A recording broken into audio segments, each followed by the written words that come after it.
Orientação da criança. Capítulo 67. O fascinante poder da moda. A moda é uma dominadora tirana. A moda governa o mundo e é uma senhora tirana, compelindo frequentemente seus devotos a submeter-se aos maiores inconvenientes e desconforto. A moda impõe tributos sem razão e os recolhe sem misericórdia. Exerce fascinante poder e está pronta a criticar e a ridicularizar a todos os que não lhe seguem. Os ricos têm o desejo de suplantar uns aos outros ao sujeitar-se às modas que estão sempre em mudança. Os de classe média e mais pobres esforçam-se por aproximar-se da norma estabelecida pelos que supõem acima de si. Onde os meios e as forças são limitados e o desejo de sobressair é grande, o peso se torna quase insuportável. Para muitos, não importa quão próprio ou mesmo bonito um vestido possa ser. No caso de se mudar a moda, tem de ser reformado ou posto de lado. Satanás, o instigador e força motriz dos decretos sempre mutáveis e nunca satisfatórios da moda, está sempre ocupado em inventar alguma coisa nova, que se demonstre prejudicial à saúde física e moral e triunfa por seus ardis terem tão bom êxito.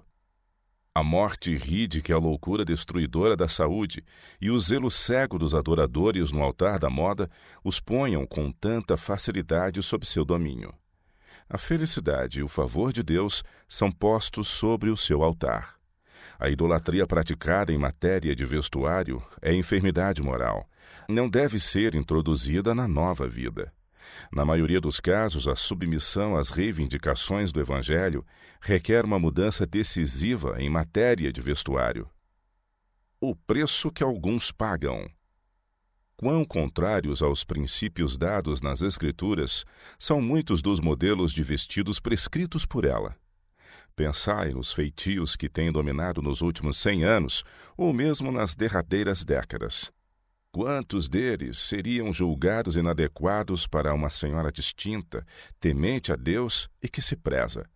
Muita moça pobre, para ter um vestido de estilo, tem se privado de roupa agasalhadora, pagando com a própria vida.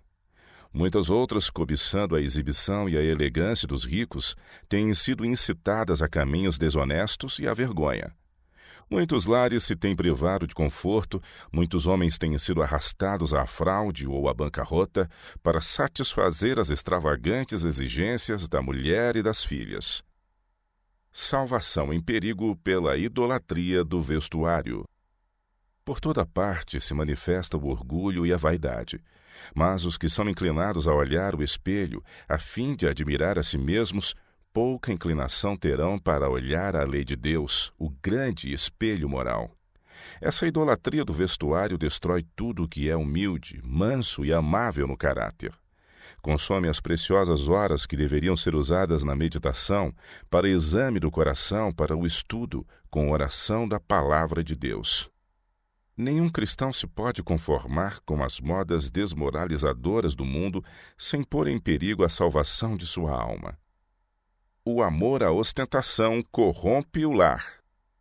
Ajudadas pela graça de Cristo, as senhoras podem fazer um trabalho grande e sublime. Por essa razão, Satanás trabalha com suas artimanhas para inventar roupas segundo a moda, para que o amor à ostentação absorva de tal maneira a mente, o coração e as afeições, mesmo de professas mães cristãs deste século, que estas não tenham tempo para empregar na educação e preparo dos filhos ou no cultivo de sua própria mente e caráter, de modo que possam ser exemplos dos filhos, modelos de boas obras. Quando Satanás consegue o tempo e as afeições da mãe, está plenamente ciente de quanto ganhou. Em 9 casos dentre 10, ele tem conseguido a dedicação de toda a família ao vestuário e à ostentação frívola. Ele conta os filhos entre as suas presas, pois capturou a mãe. As crianças ouvem mais de vestidos do que da salvação, porque a mãe se acha mais familiarizada com a moda do que com o seu Salvador. Pais e filhos são privados daquilo que é melhor, mais doce, mais verdadeiro na vida. Por amor da moda, são roubados da preparação para a vida futura. Resistir à maré. Muitas das preocupações da mãe resultam do seu esforço para acompanhar as modas do dia. Terrível é o efeito dessas modas sobre a saúde física, mental e moral. Faltando-lhes a coragem para ficarem firmes ao lado do direito, senhoras permitem que a corrente do sentimento popular as arraste em sua esteira. Com muita frequência, professas mães cristãs sacrificam o princípio a seu desejo de seguir a multidão que faz da moda o seu Deus. A consciência protesta, porém elas não são suficientemente corajosas para tomar posição decidida contra o erro. Pais, cuidado! Frequentemente os pais vestem os filhos com roupas extravagantes, com muita ostentação de ornamento, e então admiram abertamente o efeito de seus trajes e os cumprimentam por sua aparência. Esses pais insensatos se encheriam de consternação se pudessem ver como Satanás lhes apoia os esforços e os impele para maiores loucuras. Um problema de muitas mães. Ao verem um vestido diferente do que possuem vossas filhas, são inclinadas a desejar um idêntico. Ou talvez desejem qualquer outra coisa que veem os outros possuírem, que achais não estar de acordo com vossa fé conceder-lhes. Permitir-lhes-eis importunar-vos tanto que consigam isso de vós, deixando que ela vos moldem em vez de as moldardes vós, de acordo com os princípios do Evangelho? Nossos filhos são muito preciosos à vista de Deus.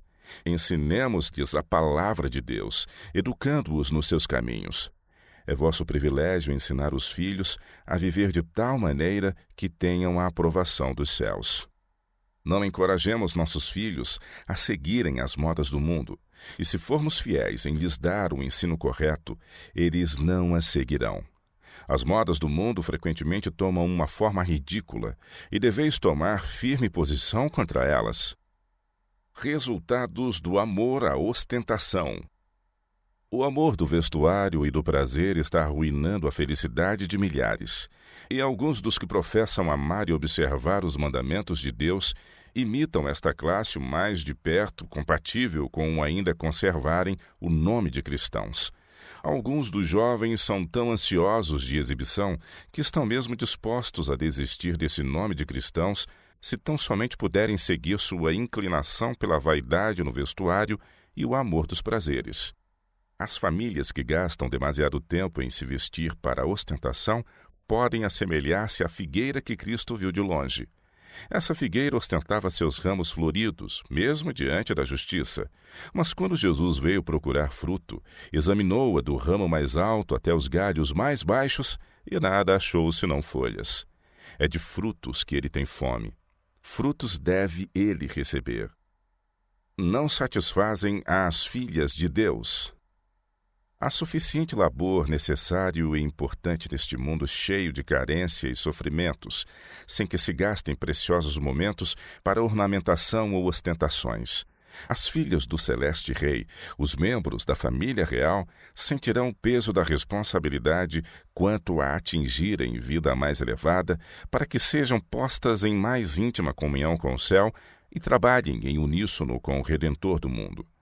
Os que se acham empenhados nessa obra não se satisfarão com as modas e tolices que absorvem a mente e as afeições das mulheres nestes últimos dias. Caso sejam realmente filhas de Deus, serão participantes da natureza divina. Serão movidas pela mais profunda piedade, como foi o seu divino Redentor, ao contemplarem as corruptoras influências existentes na sociedade. Compartilharão dos sentimentos de Cristo e, em sua esfera, segundo as aptidões e oportunidades de que dispuserem, trabalharão para salvar as almas que perecem, da mesma maneira que Cristo, em sua elevada esfera, trabalhou em benefício do homem.